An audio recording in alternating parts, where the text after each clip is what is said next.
Hello, I'm Mike Matthews. This is Muscle for Life. Welcome, and thank you for joining me today to learn a bit about goals, a better way to set goals and to use goals to drive performance and results than how many people go about it. Now, there are many different schools of thought on this, of course, on how to set goals and how to use goals properly. Some people swear by the SMART goal setting paradigm, for example, and that's an acronym: specific, measurable, achievable, realistic, and timely. You've probably come across that before if you have read or listened to anything about setting goals. Other people don't subscribe to that philosophy, but they rely more on affirmations and mindfulness, maybe meditation, journaling, and others still kibosh goal setting altogether and just focus on envisioning a better future and then hoping that somehow thinking the right thoughts will activate their big growth energy and enable them to own their power and manifest their abundance. And yeah, that tells you what I think about all of that. I'm a big believer in optimism and in positive thinking. For example, I liked the book, The Magic of Thinking Big, and I often recommend that book. If you haven't read it, I recommend that you do read it. I do agree with many of the ideas in it, but what I disagree with, simply because it doesn't work,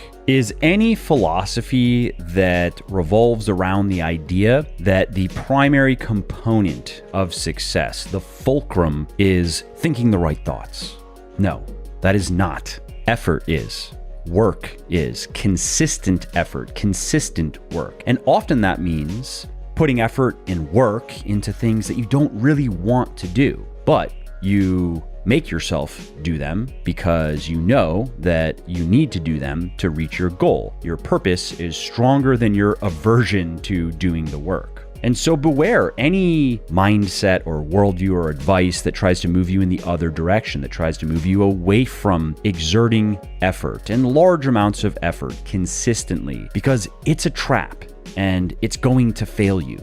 And so anyway, getting back on track here, back to speaking about goals. If you have tried any of the approaches that I mentioned a few minutes ago, you've probably noticed that they don't work really well. You keep reviewing your SMART goals, you keep telling yourself to think positive, you keep filling page after page of your diary or chipping away at a few choice habits, but eventually you just lose heart because the results are not there. Now, many people chalk that failure up to a lack of discipline or determination or motivation. And while those certainly can be factors, often the biggest mistake lies in just putting their faith in faulty goal-setting systems, because the models that I described earlier do have some merit, but when it comes to the crunch, they also tend to be ineffective or at least incomplete. And oftentimes when people do report success with them, they don't realize that they have made up for the deficiencies, that they did more than just the SMART goals or just the affirmations. They did some other key things that enabled them to succeed. And without those things,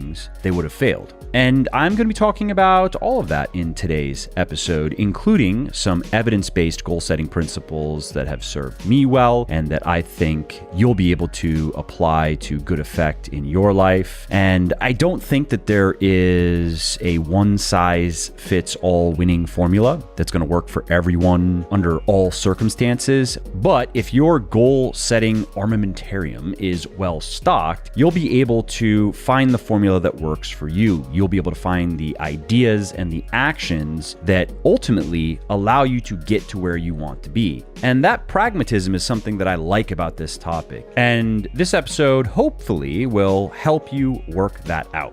Also, if you like what I am doing here on the podcast and elsewhere, definitely check out my sports nutrition company, Legion, which, thanks to the support of many people like you, is the leading brand of all natural sports supplements in the world. And we're on top because every ingredient and dose in every product is backed by peer-reviewed scientific research. Every formulation is 100% transparent. There are no proprietary blends, for example. label, and everything is naturally sweetened and flavored. So that means no artificial sweeteners, no artificial food dyes, which may not be as dangerous as some people would have you believe, but there is good evidence to suggest that having many servings of artificial sweeteners in particular every day for long periods of time may not be the best for your health. So while you don't need pills, powders, and potions to get into great shape, and frankly, most of them are virtually useless, there are natural ingredients that can help you lose fat, build muscle, and get healthy faster, and you will find the best of them in Legion's products. To check out everything we have to offer, including protein powders and bars, pre-workout and post-workout supplements, fat burners, multivitamins, joint support, and more, head over to buylegion.com/Mike. That's BUYLEGION.com/Mike. And just to show you how much I appreciate my podcast peeps, use the coupon code MFL at checkout and you will save 20% on your entire first order.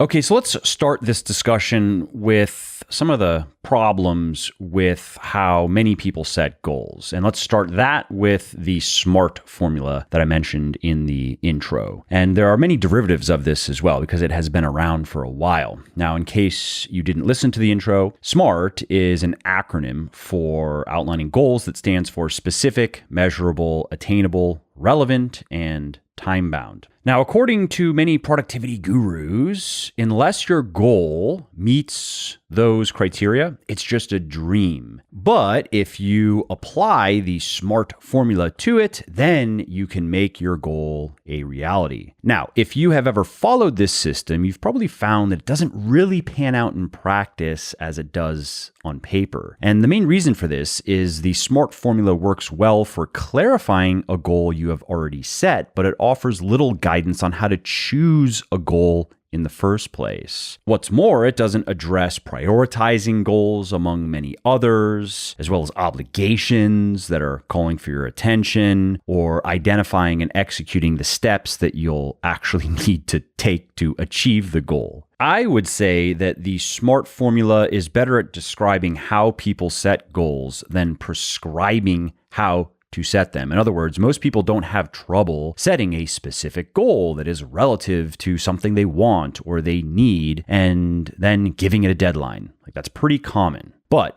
the real bear, at least for most people, is determining what goals to pursue in the first place and which ones to table, to put off for the future, and what the best course of action is for achieving the goals that are at the top of the list, and then how to build systems that put you on the road to success, that if you just work consistently enough will produce the results that you want, will help you get to the goal. Now, that isn't to say that the SMART formula or any of the many iterations of it is wrong or useless, but it's just not complete. And another problem with the SMART formula is I think it often leads to what the author and computer science professor Cal Newport refers to as pseudo-striving. It gives you an evanescent boost of motivation and satisfaction, like you did something to get closer to your goal when you didn't really. The needle didn't actually move. So what should we do instead? What's a better way to achieve our goals, and specifically our fitness goals? That's going to be the focus of this discussion, given the theme of the podcast. But of course, what I'm going to be talking about applies to any goal, really. Now, the full answer to that question I just posed could fill several books, of course, but I want to share with you one approach in particular that has worked very well for athletes, for entrepreneurs, for high achievers in many different disciplines. Now, this different approach comes from the work of a woman named Saras Sarasvathy, and in the late 90s, she was pondering a simple question,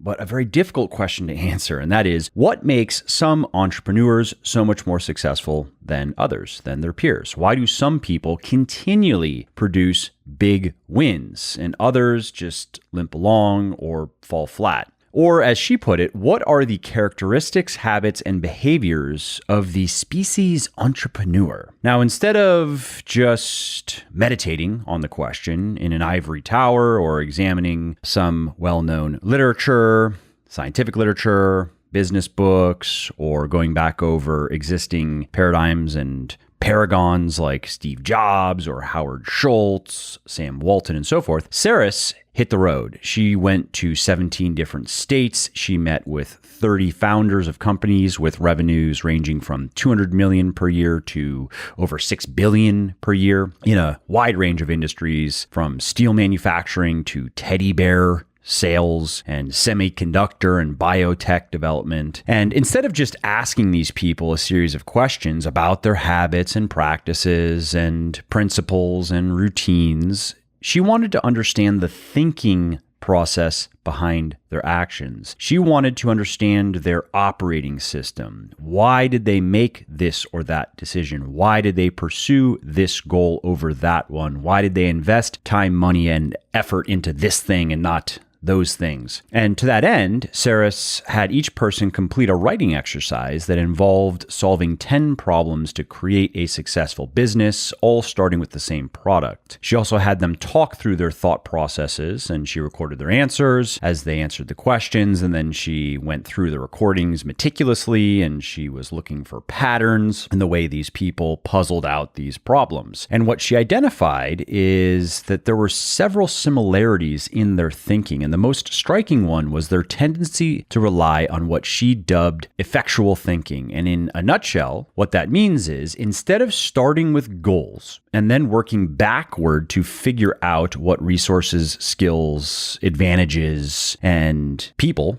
that they would need to accomplish them, so that's referred to as causal thinking, these business people went in the other direction. They flipped the script. They took stock of what resources, skills, and advantages and people they currently had, and then they set goals based on that information. So in other words, instead of setting big, hairy, audacious goals in a vacuum that sound great, but have no clear path to realization, what these people did is they looked at their current circumstances first, and then they outlined a number of possible next steps given where they are at, and then started working out goals based on what they foresaw. Now, of course, those resources and skills and advantages in people can grow over time, and that is reflected in longer term goals. That would be reflected in, okay, let's say what the first quarter goals for the business are, the first year, first 3, first 5. Of course, those goals can grow bigger and hairier and more audacious, but again, they would be based in the reality of resources, skills, advantages, and people, and conservative estimates of outputs, what can actually be produced. And while Saris's work was about the essence of entrepreneurship, that's what she was investigating, this unique way of approaching goals has tremendous utility for us fitness people as well. And really, the one-liner is effectual thinkers are pragmatists. They take the stars out of their eyes. They size up their strengths and weaknesses before they start setting goals. And then they start looking at which mountain peaks they should try to climb and in what order and why. Now, that is the polar opposite of how many people set fitness goals, or really any goal for that matter. Instead, most people have been taught to shoot for the stars, hitch your wagon to a star, and then you'll find the motivation to somehow get there, and you'll change your behaviors naturally, and you will adopt the right habits, and you will find whatever you need to find to get there. Shoot for the moon, and you'll land among the stars, right? And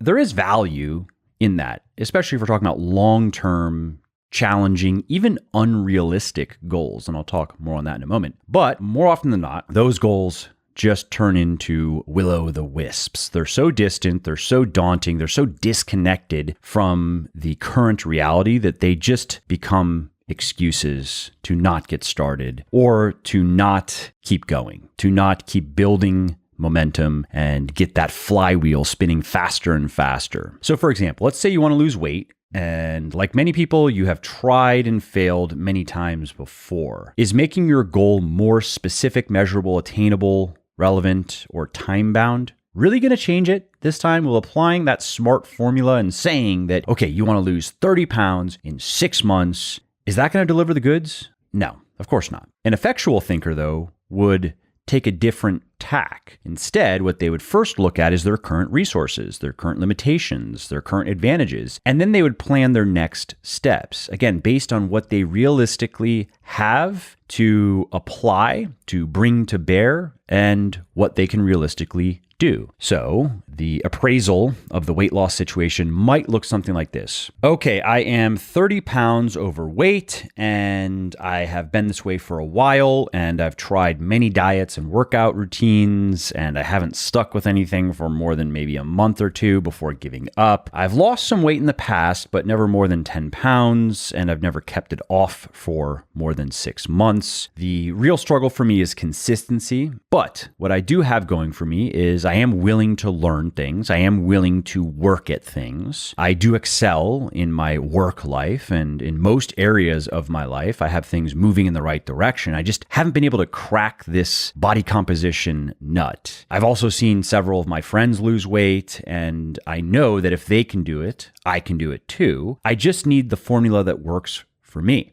All right. That's a good starting place. Now, what actions can our friend consistently execute right away based on that assessment? Well, they could start educating themselves on the real science, the grammar of fat loss, muscle gain, and habit change. They could buy a cookbook and use their free time to teach themselves how to cook healthy meals so they could eat out less and eat less fast food maybe. And maybe they could start going on walks a few times per week just to get into the habit of consistently exercising. Start with that tiny habit, right? In other words, even though this person hasn't set any SMART goals or any deadlines, they can start taking effective actions right away that will get them closer to the desired outcome of 30 pounds lost. Now, at this point, you might be wondering, how are you supposed to decide on your next actions if you don't know what your long-term goal is? Or put differently, if you only focus on these realistic, small, tiny, stepping stone, short-term goals based on what you have at hand, how are you going to break out of your current circumstances? How are you going to break out of that rut and achieve big, meaningful things over the long haul? Well, the answer to that brings us back to another insight that Sarasvathy gleaned from her study of entrepreneurs. None of them exclusively focused on effectual thinking. They just prioritized it over causal thinking. As she explained, quote, the same person can use both causal and effectual reasoning at different times depending on what the circumstances call for. In fact, the best entrepreneurs are capable of both and do use both modes well. In other words, the entrepreneurs had a general sense of what they wanted to achieve. There was a vision there for the future, even if it wasn't perfectly crisp and delineated. But what they poured most of their time and energy into was quickly identifying and effectively executing the next actions to get there. And for whatever it's worth, this is always how I have been naturally oriented toward goal setting. When I start out in an activity, I've always just naturally taken stock of where I'm at, what I have to give to this activity in the way of time, money, effort, skill, and so forth, and what I think all of that is likely to produce over the first 6 to 12 months, maybe 3 months, depending on whatever we're talking about. But if it is a business thing, probably 6 to 12 months. And if I can realistically paint an even bigger picture, if I can see a lot of potential, then I may also give a little bit of thought to what the 3-year mark might look like, the 5-year mark, if the 6 to 12 month test goes well. So for example, I might play around with the idea of if it goes well and if it has this potential to scale, what that might look like if I can put more resources into it, if I can put more time into it, more money into it, more effort into it. But even that is based on what I realistically think I can put into it. And whenever I'm going through one of these exercises, I'm always thinking with things being a lot harder in actuality than I anticipate, taking a lot more time, taking a lot more money, and falling a bit short in terms of my expected outcomes because I've learned too many times that I tend to be a little bit too optimistic in how quickly and inexpensively I think that I can get certain things done and how well I think they're going to do. And so I've found it just more practical, again, really try to be conservative in my estimates about what it's going to take in terms of resources to make something happen and how far I am likely to get if I do that. And so a couple of examples. One, let's take Legion, my sports nutrition company, legionathletics.com. Given our strategic plans for how we are going to make use of the people and the skills and the advantages and the capital that we have available to us right now, and given our plans to increase the availability of those things over the course of this year, I think that the company can do $27 to $30 million in revenue. I think that is a good conservative estimate that I backed into by looking at each element of the strategic plan and going through the process that I outlined. What is it going to take to do this? And what are the range of likely outcomes? If we think about it like a normal distribution, a bell curve, what would be a pretty good outcome, middle of the curve? What would that look like? And normal distributions being what they are, that range of outcomes would comprise the most likely range of outcomes, 60 to 70% likely to fall within that range. And then look at what extraordinarily good outcomes might look like, extraordinarily bad outcomes, even though they are less likely. And so doing that type of analysis, a weighted analysis, cost-benefit analysis of each point, then I can predict with pretty good accuracy where we are going to end up by the end of the year. Now, let's say that I had a big, hairy, audacious goal of $50 million in revenue this year. Is that possible? Of course. Many things are possible. Not everything, but many, many things are possible. However, if I look at the resources we have and our plans for implementing them, for putting them to good use, I don't see it. I don't see how we get to $50 million in revenue this year. It would require extraordinary luck. I pin the probability at no more than 5%. It would require, for example, that our retail and our international programs that we are going to be putting into effect this year go extremely well. Again, like far right of the distribution curve here. Or it would require that our paid acquisition campaigns, which we are going to be aggressively ramping up this year, go extremely well, like way better than I would anticipate. And can those things happen?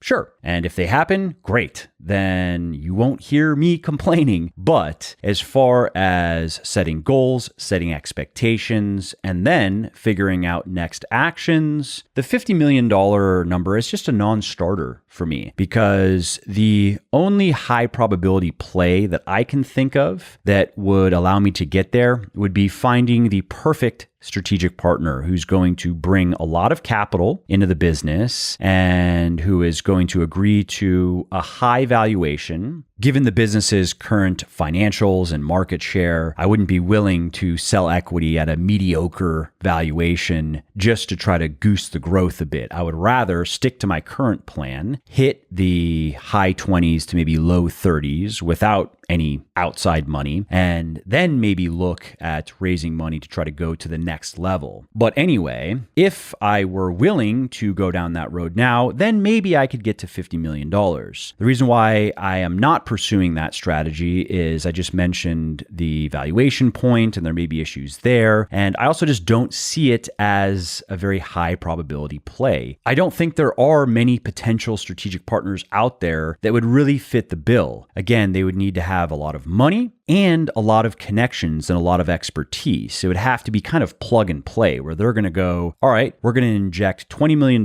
into your business. We're going to take this equity for that, and we're going to agree to this high valuation. And we have all of the connections for retail, for international, and we have all of this marketing and advertising expertise. We're just going to pull some levers and push some buttons, and that's it. 50 million, 60 million in sales this year. If you are that person, I definitely want to hear from you, Mike@muscleforlife.com. But based on the discussions I've had with quite a few smart and successful business people, some of them who work in private equity and mergers and acquisitions, it's just not likely to pan out. It's possible, but not likely. And I don't like that. I don't like investing a lot of resources into something that is low probability when I can invest those resources into something that is high probability with 70% of the outcome. So anyway, that's why my strategic planning for Legion this year explicitly says this is intended to produce $27 to $30 million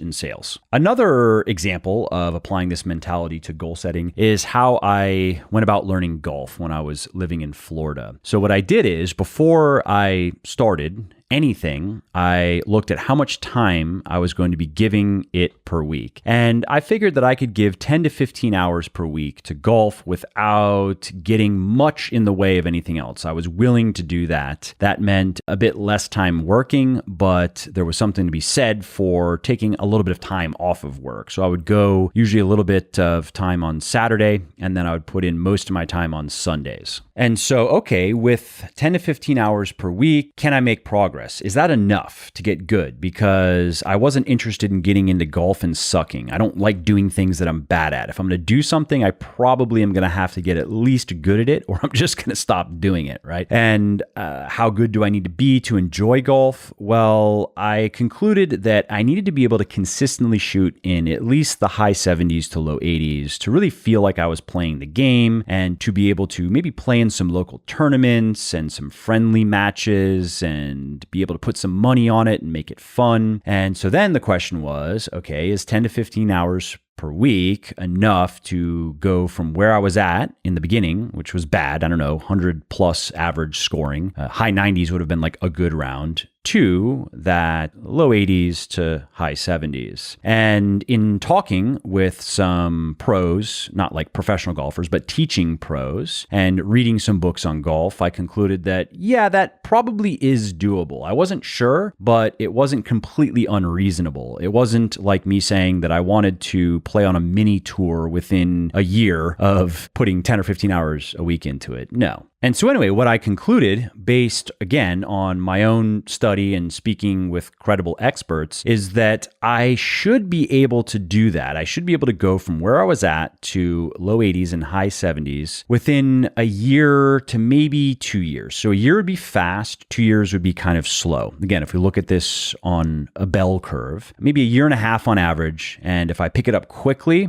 and I just have a knack for it, I might be there within a year. And if I don't pick it up quickly and don't have much of a knack for it, it might take 2 years. Now, next was the decision. Is this a goal worth pursuing? 10 to 15 hours a week, a year to 2 years, assume a year and a half to get to a point where I am consistently enjoying the game. And I figured, yeah, it was. That's not that much time. I did enjoy the process of learning the game and learning the swing and practicing, so there was enjoyment there. I was able to enjoy the playing of the game to some degree sometimes when I hit good shots, and then when I hit bad shots, not so much. In the beginning, I was hitting, of course, a lot more bad shots than good shots, but that's okay. The good shots lessen the sting of the bad shot. And I also liked the long-term implications of getting good at golf, because it's something that I could do for the rest of my life. And it's something that I can do anywhere in the world. And I had friends that were into it. And I'm assuming that if I stuck with it, I would always have friends to play with. And so there was a lot that I liked about it. And I figured it was worth the investment of the resources. And then I started to look at the system that was going to be needed to get to my goal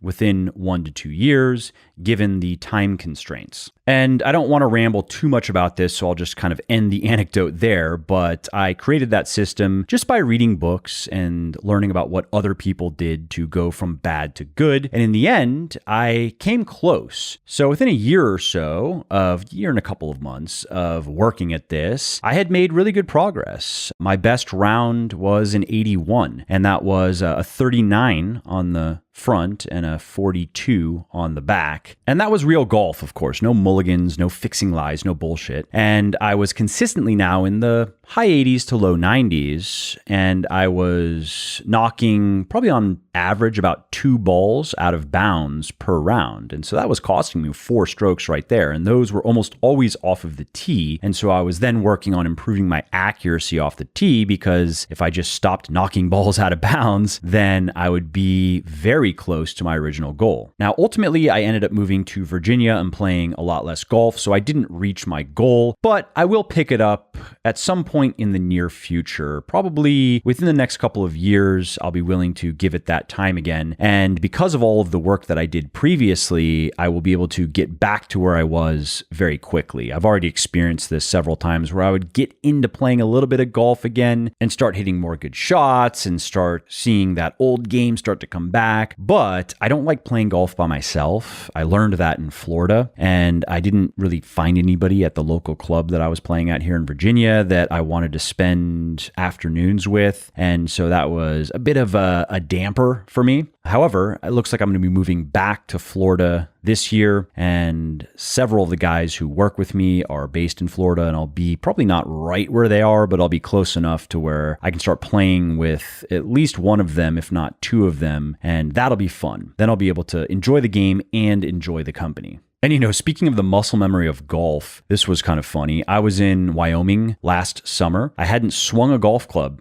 in probably 6 months, like literally not one swing. And so I go to play with a buddy of mine, and I use his clubs. I didn't care to bring my clubs because I just didn't really care. We're going to play like 1 round of golf, and I hadn't played any golf in 6 months. Screw it. I'll use his clubs. And I'm 6'2", he's probably 5'10", so his clubs are probably not optimal for me, but they were okay. They were good enough, right? So I'm on the range, warm up, first swings again in 6+ months, start to get into a groove, start to feel pretty comfortable. And in that round, I had my first eagle. I hit a great drive, and then I hit a great 3-wood off of the fairway, and then made probably a 15-foot putt for eagle.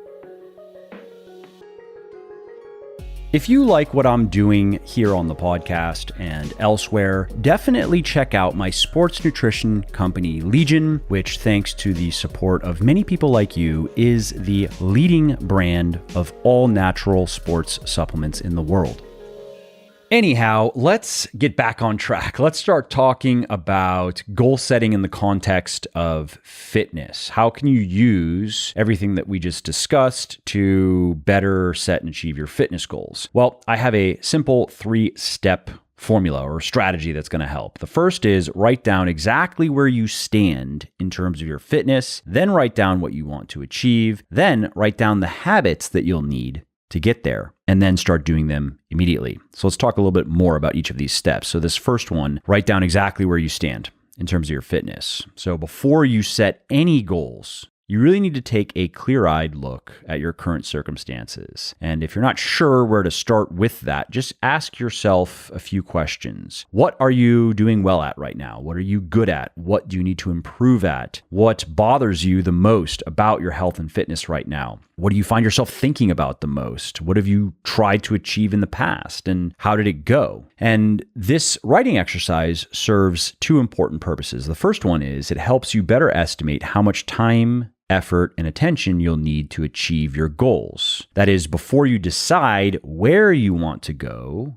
it's useful to understand what it's going to cost. How much time, how much discomfort, how much energy, what is it going to require in the way of sacrifice? And the other reason why this writing exercise is useful is as your thoughts simmer, your most important goals will naturally bubble to the surface. So for example, if your weight is just the thing that bothers you the most about your fitness right now, then losing weight is probably going to be your most important fitness goal. It probably will make more sense to focus on losing fat on a cutting phase versus a lean bulking phase, for example. That's a question that many guys usually ask me. Should I cut first or lean bulk first? And there is a personal preference that matters. So if a guy is more concerned with gaining muscle and strength, let's say he's kind of skinny fat and he doesn't like that he has a belly, let's say, but he really doesn't like that he has small muscles. So he has very small arms, his clothes don't fit him well, then it would probably make more sense for him to lean bulk first, get a good 6 months of muscle and strength gain under his belt before he cuts. On the other hand, if he's kind of skinny fat and he really doesn't like his gut and that it sticks out and that he has to wear a belt and so forth, then it probably makes sense to cut first. Okay, let's get rid of the gut. Let's see some abs, and then we can start lean bulking. Now, you don't have to write much for this, maybe 5 or 10 sentences. And as you write, try to avoid self-censoring, try to avoid dramatizing, exaggerating, moralizing. Don't be self-righteous with yourself. Just state the facts as you see them. Pretend like you are a scientist that is just analyzing data. Don't write, I suck at dieting. Write, I haven't consistently followed a diet for more than 8 weeks in a row. Just data. Now, if you find that difficult, again, imagine that you have a scientist that you have paid to just give you a no-nonsense assessment of your life, or maybe a consultant, a life coach. If your life coach is an actual life coach, you need a new life coach. But anyway, the idea is that you have a third party who is just giving you unfiltered feedback, no judgment, just the facts. And you may even have a trusted friend or family member who could help with that. But they need to make sure that they do not sugarcoat their responses. All right, step 2 is write down what you want to achieve. And this is where causal thinking can be helpful, because now is the time to think more carefully about what you want to achieve, what outcome you desire. So based on your answers from the first step, then answer the question of what do you want to achieve with your body? Now you can think in any time frame that you like. You can think in months, years, decades, whatever, but you just want to write down everything that comes to mind. Whether it's a matter of health, maybe it's lower your cholesterol to a healthy range, or maybe it's vanity, get abs, get biceps, get a better butt, whatever, or maybe some sort of personal satisfaction like climbing a mountain. Now, once you have thought about those things, the hard part comes, because now you need to organize your list of goals from the most important to the least important. And if you struggle with this, ask yourself 2 questions. What am I willing to give up to achieve this goal? And just know that the more that you are willing to sacrifice, the more the goal is important to you. If you cannot really honestly say that you're willing to give something much time, effort, money, you just don't really want it that much. And that's okay. It is very important to be honest with yourself on the importance or lack of importance of these goals. Because if the importance is not there, if the necessity is not there, if the willingness to sacrifice is not there, then you are almost certainly not going to achieve the goal. So who cares? Now, if you're thinking, well, aren't some goals just objectively important, like health goals, for example? If you are unhealthy and you have a health condition, isn't it objectively important to fix that? And if someone doesn't feel the urge, like they know intellectually it's important, but emotionally they're just not invested in it, they just are not willing to give up the foods or give up the lifestyle, what does that mean? Well, it can mean different things, but often it means they haven't really clarified their whys. And if you want to learn more about that, head over to legionathletics.com and search for Fitness Why, and you'll find an article and a podcast based on the article called Finding Your Biggest Fitness Whys. Check that out. Okay, so back to prioritizing the goals. This sacrifice point is good for determining which goals are more important to you than others. And you can also think about, if you could only achieve one of the goals on your list, what would it be? Just keep asking yourself that until you've worked your way through the whole list. So initially you can eliminate several that are definitely not the one, and then look at the candidates for the one. And as you go over them, you'll probably eliminate a couple more, and you just repeat that process until you've winnowed the one. And then the next part is harder, unfortunately, because you have to circle the top 2 goals on your list, and then you have to ignore the rest for now. You're going to focus on just the top 2. And the importance of focus cannot be understated. You can only effectively pursue a limited number of goals at any one time. You only have so much time and so much energy. And if you spread yourself too thin, if you dilute your efforts into too many different goals, you will ultimately overreach, and you are not going to make enough progress on any of them to stay motivated and to get to where you want to be. And I've made this mistake plenty of times, and I've had to discipline myself to not try to do too many things at once and to ensure that I know why I'm doing what I'm doing and ensure that I'm still clear on whatever I'm doing being the highest and best use of my time. One of the things that I find demotivating and just aggravating is losing that clarity, is working on a project that isn't clearly the thing I should be doing over all of the other things. And so I regularly audit what I'm doing with my time and what projects I have on the docket, so to speak, and what are all of the other potential things I could be working on, and just making sure that I still agree with my prioritization, because sometimes I find that just revisiting the list of things that I could be doing, let's say after a few months of doing things, changes my perspective. Sometimes circumstances force a change. Other times it really is just me seeing things a bit differently and realizing, actually, this thing that's in the number 1 slot really should be in like the number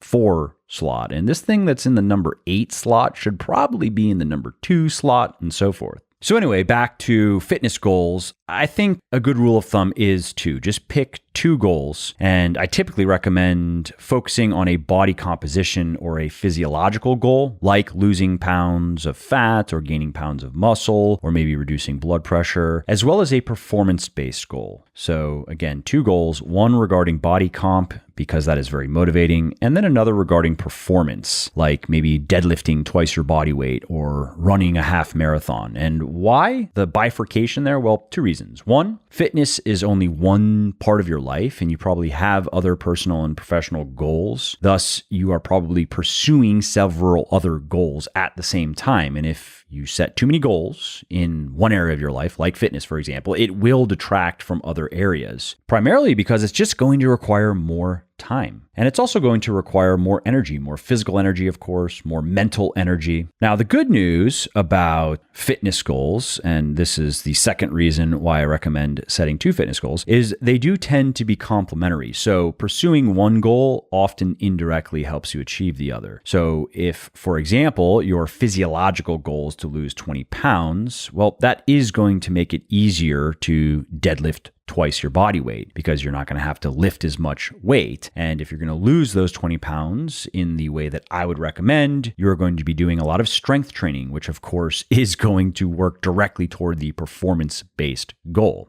Now, whether you set deadlines for your fitness goals is up to you. Many people find deadlines motivating, at least in the early stages of their journey before the habits are really established. But others don't care for deadlines and find them unnecessary or even redundant once you implement the next step. As far as my goal setting goes, my emphasis on deadlines really depends on what we're talking about. So if it is something related to the business and let's say to hit the 27 million or the $30 million revenue number, here are the main things that need to happen. And then here are the things that need to happen to make those things happen. And it's important that these things happen in a timely manner because this thing here, which we are projecting to make us $5 million this year, will only make us $5 million if it gets done by June, let's say, and runs for the rest of the year. And so in scenarios like those, it is important to have deadlines and to prioritize the deadline. And if you don't think you can hit the deadline, given your resources, really starting to figure out, all right, how do we hit this deadline? Unless the answer is actually we can't, in which case then the projections would change, right? If realistically we couldn't get that $5 million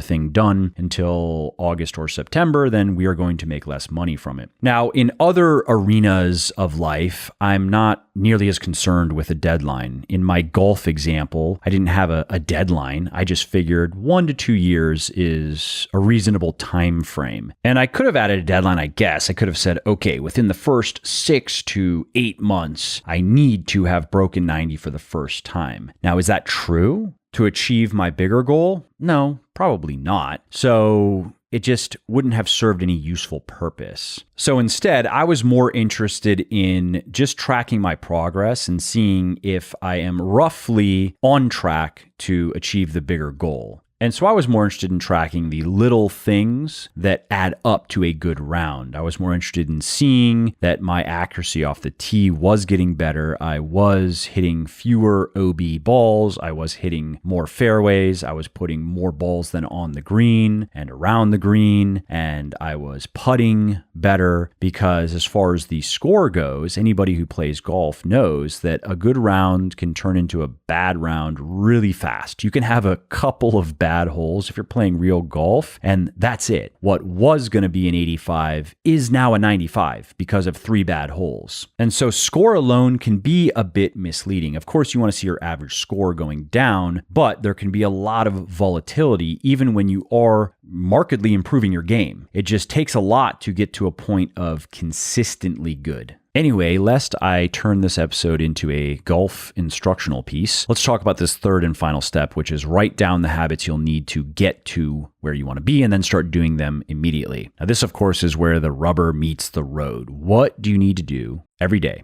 and every week and every month to reach your goal? And what do you need to not do to make sure that you get there? And you want to brainstorm this and you want to write down a list of possible ideas. So if you want to lose weight, maybe this list has things like eating the right number of calories every day. That's going to be important. And eating enough protein every day, very important. And lifting weights, doing some strength training several times per week, and doing some cardio several times per week. Maybe preparing meals ahead of time. That can help with sticking to your calories and your macros. And as far as not doing things, maybe it's not overeating too often and not overdoing it when you overeat, and not staying up too late, because then that means that you're more likely to miss workouts and overeat. And of course, it's just not good for your body. Also, maybe not overly restricting your food choices, because that just makes it harder to stick to your diet. Once you have your list, you then want to break those things down into more specific next actions. You want to make those actions as easy as you can to just do them regularly. And yeah, sometimes you have to kick yourself in the buttocks to get things done, but that's life, right? And of course, you don't have to be perfect with any of it. You just have to be good enough most of the time. And if you want to hear more of my thoughts on how to win at the inner game of getting fit, and if you are still listening to this podcast, I'm assuming you like at least something that I have said, check out my book, The Little Black Book of Workout Motivation. I think you'll like it. Now, I mentioned a couple of minutes ago that this final step can make deadlines redundant. Why is that? Well, when you cultivate the right habits and they just become second nature and they become things that you do far more often than not, or don't do far more often than you do, success really becomes an inevitability instead of just a possibility. By consistently just sticking to your habits, you will reach your goal. You do not need a deadline dangling over your head like the sword of Damocles. For example, if you were to follow the advice I just gave regarding weight loss, you could lose a pound a week, maybe 2 pounds per week, depending on where you are starting, like clockwork, without feeling excessive hunger or cravings, or without suffering low energy levels and low mood and all of the other negative side effects associated with dieting. All right, well, this was a longer episode, but I hope you found it helpful. And if I were going to distill everything in this podcast down to just one line, it would probably be spend 10% of your time thinking about what you want and 90% of your time thinking about how you're going to get it and taking the next actions required. And I know that is very commonplace and it's unsexy and it's not very fun until you really get proficient at it. But fortunately, you can get proficient at it. You just have to practice and you have to work at it. And like anything else, there are ups and downs, and sometimes things go better and sometimes things go worse. But so long as your general trajectory is upward, you are making progress. And it's also one of those crucial things that people who consistently succeed do and people who consistently fail do not do. All right, well, that's it for this episode. I hope you enjoyed it and found it interesting and helpful. And if you did, and you don't mind doing me a favor, please do leave a quick review on iTunes or wherever you're listening to me from, in whichever app you're listening to me in, because that not only convinces people that they should check out the show, it also increases search visibility, and thus it helps more people find their way to me and learn how to get fitter, leaner, stronger, healthier, and happier as well. And of course, if you want to be notified when the next episode goes live, then simply subscribe to the podcast and you won't miss out on any new stuff. And if you didn't like something about the show, please do shoot me an email at mike@muscleforlife.com, just muscle, F-O-R, life.com, and share your thoughts on how I can do this better. I read everything myself, and I'm always looking for constructive feedback, even if it is criticism. I'm open to it. And of course, you can email me if you have positive feedback as well, or if you have questions really relating to anything that you think I could help you with, definitely send me an email. That is the best way to get a hold of me, mike@muscleforlife.com. And that's it. Thanks again for listening to this episode, and I hope to hear from you soon.